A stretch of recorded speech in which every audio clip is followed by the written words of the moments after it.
After deciding your purpose, you have to mentally make a road to achieve that purpose, looking neither left nor right, just forward. Trust me, the more you put in, the closer that finishing line appears.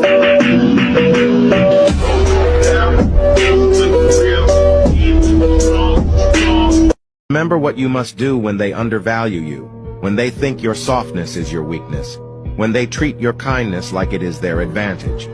You awaken every dragon, every wolf, every monster that sleeps inside you, and you remind them what hell looks like when it wears the skin of a gentle human. Here's the dark truth about self-improvement that nobody talks about. You're becoming the best version of yourself.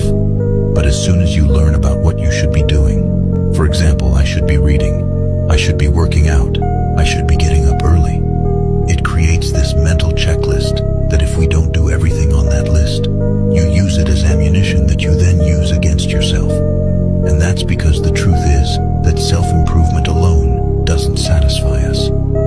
Self-improvement is only one part of the journey. The other half that is crucial for growth is self-acceptance. Accepting where you are right now. Accepting every small and every big win. Learning from our losses and enjoying